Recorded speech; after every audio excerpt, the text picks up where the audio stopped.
Eighth Hindi.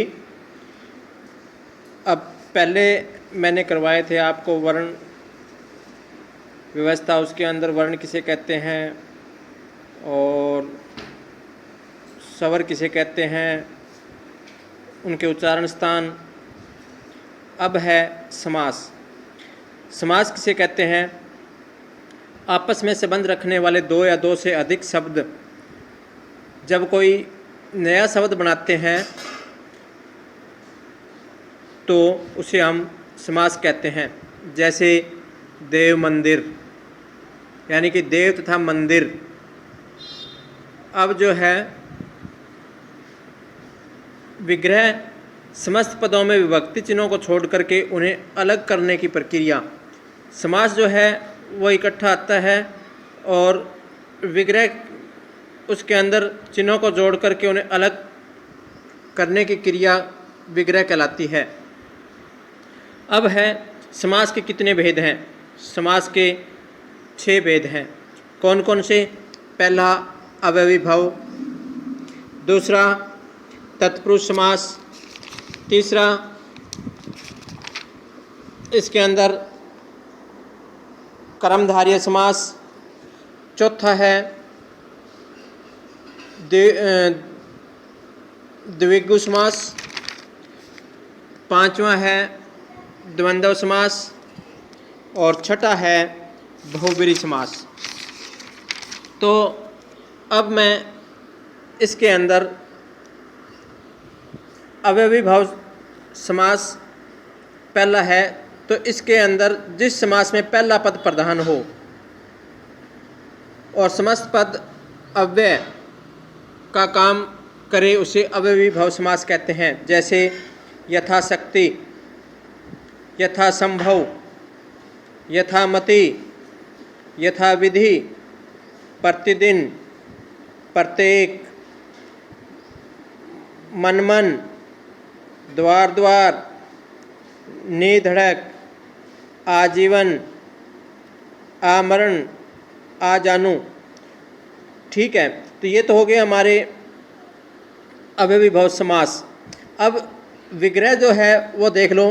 यथाशक्ति, शक्ति के अनुसार, यथासंभव, जैसा संभव हो, निडर, बिना किसी डर के, अनजाने, जाने बिना, हाथों हाथ, हाथ ही हाथ, हर रोज, रोज रोज। तो ये हमारे क्या है? अव्ययी भाव समास हैं। तो दूसरा जो है तत्पुरुष है। तत्पुरुष का शाब्दिक अर्थ तत् माने वह माने अब पुरुष आदमी, वह दूसरा आदमी। तत्पुरुष, तत् का मतलब वह पुरुष आदमी, यानी कि वह दूसरा आदमी। इस प्रकार तत्पुरुष शब्द अपना एक अच्छा उदाहरण है। अब राजपुरुष, राजा का पुरुष। ऋण मुक्त, ऋण से मुक्त। राह खर्च, राह के लिए खर्च। वनवास, वन में वास। तो यानी कि जिस समास का दूसरा पद प्रधान हो और दोनों के बीच प्रथम कर्ता और अंतिम संबोधन, प्रथम कर्ता और अंतिम संबोधन कारक के अतिरिक्त शेष किसी भी कारक की विभक्ति का लोप पाया जाता है उसे तत्पुरुष समास कहते हैं। अब इसमें देखो, तीसरा है कर्मधारय। जिस समास के दोनों पद के बीच विशेषता और या विशेषण अथवा उपमेय या उपमान का संबंध हो उसे दोनों पदों में ही कारक, कर्ता कारक की विभक्ति आए उसे कर्मधारय कहते हैं। जैसे नील कमल, नीला है जो कमल। लाल मिर्च, लाल है जो मिर्च। अब पुरुषोत्तम, पुरुषों में है जो उत्तम। महाराजा, महान है जो राजा। यानी कि इस समास का विग्रह करते समय हम जो बीच में जो शब्द का प्रयोग करेंगे तो वो क्या होगा? कर्मधारय समास होगा। अब ये देखो जितने भी हैं जितने भी आपके सामने एग्जाम्पल है सब में तुलना की गई है, उसके समान है, उसके समान है। तो इस हिसाब से अब चंद्रमुख चंद्र के समान है जो मुख, पुरुष सिंह सिंह के समान है जो पुरुष, नीलकंठ नीला है जो कंठ, महाजन महान है जो जन, पीताम्बर पीत है अंबर। तो ये हो गया हमारा कर्मधारय समास। द्विगु समास जिसमें संख्यावाचक यानी गिनती बताने वाला हो, उसे दो पदों के बीच विशेष से संबंध हो, तो वह समास यानी द्विगु समास कहलाता है।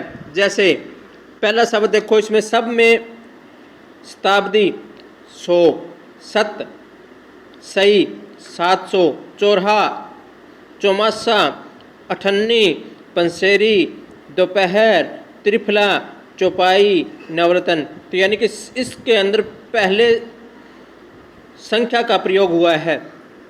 तो इस तरह से जो पहला पद इसमें संख्या का आएगा तो उसे हम द्विगु समास कहेंगे। अब त्रिवेणी, 3 वेणियों या नदियों का समाहार, सप्ताह, 7 दिनों का समूह, सप्तऋषि, 7 ऋषियों का समूह, अष्टाध्यायी, 8 अध्यायों का समूह। तो ये द्विगु समास हो गए। बहुव्रीहि समास में है द्वंद्व समास। अब द्वंद्व समास को सबसे बड़ी एक निशानी है कि उसके बीच में एक छोटी सी डंडी लगी होगी। ये देखो, इसके बीच में माँ बाप, ऊंच नीच, सुख दुख, माता पिता, भाई बहन, रात दिन, घी शक्कर, नर नारी, गुण दोष, राम लक्ष्मण, धन धाम, भला बुरा, धर्म अधर्म, छोटा बड़ा, जात कुजात, ऊंचा नीचा, थोड़ा बहुत और अन्न जल पाप पुण्य। तो ये क्या है? द्वंद्व समास। यानी कि जिस समस्त पद के दोनों पद प्रधान हो और विग्रह करने पे अलग अलग बीच में और या अथवा या योजक, इसको योजक बोलते हैं। जो छोटी सी डंडी दिखाई दे रही है ना आपको, इसको योजक बोलते हैं। तो इसके बीच में और अथवा या योजक शब्द लगे उसे द्वंद्व समास कहते हैं। अब है छठा समास, बहुव्रीहि समास। अब है जिस समास का कोई भी पद प्रधान नहीं होता, दोनों पद मिलकर के किसी अन्य शब्द संज्ञा के विशेषण होते हैं, उसे बहुव्रीहि समास कहते हैं। अब है चक्रधर, चक्कर को धारण करने वाला यानी विष्णु। अब है गजानन, गज के समान आनंद यानी कि गणेश। अब बारासिंगा, बारासिंग है जिसके यानी ऐसा मृग। पीताम्बर यानी पीले वस्त्र वाला या पीले वस्त्र है जिसके यानी कृष्ण। अब नीलकंठ, नीला है कंठ जिसका, अर्थात शिव। अब कुरूप यानी बुरा है रूप जिसका, कोई भी व्यक्ति हो सकता है। अब महात्मा, महान है जो आत्मा। तो ये आपके बहुव्रीहि समास के उदाहरण हो गए। अब इसमें जो भी दिक्कत आए, आप कोई भी क्वेरी लेनी हो तो इस पर ले सकते हो, और आपने ये कॉपी पे करने हैं, लर्न भी करने हैं। तो आपके बहुत से उदाहरण इसमें दिए हैं। आगे इसमें ये पूछेगा द्विगु समास और बहुव्रीहि समास में क्या अंतर है, कर्मधारय और बहुव्रीहि समास में क्या अंतर है, द्विगु और कर्मधारय, यानी कि दो समासों की आपस में तुलना करनी है और इसके उदाहरण देने हैं। तो आपको ये याद करने हैं और कॉपी पे लिखने हैं। Thank you. रोज रोज। तो ये हमारे क्या है, अव्ययीभाव समास हैं। तो दूसरा जो है तत्पुरुष है। तत्पुरुष का शाब्दिक अर्थ तत् माने वह माने अब पुरुष आदमी, वह दूसरा आदमी। तत्पुरुष, तत् का मतलब वह पुरुष आदमी यानी कि वह दूसरा आदमी। इस प्रकार तत्पुरुष शब्द अपना एक अच्छा उदाहरण है। अब राजपुरुष, राजा का पुरुष,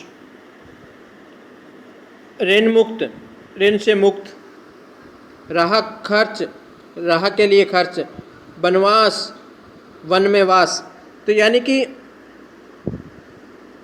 जिस समास का दूसरा पद प्रधान हो और दोनों के बीच प्रथम कर्ता और अंतिम संबोधन, प्रथम कर्ता और अंतिम संबोधन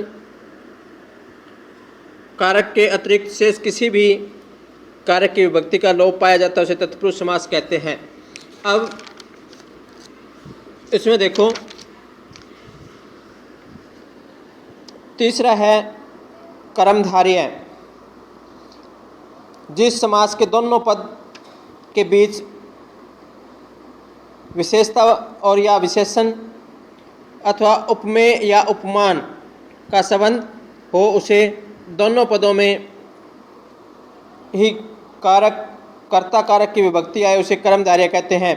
जैसे नील कमल, नीला है जो कमल, लाल मिर्च, लाल है जो मिर्च।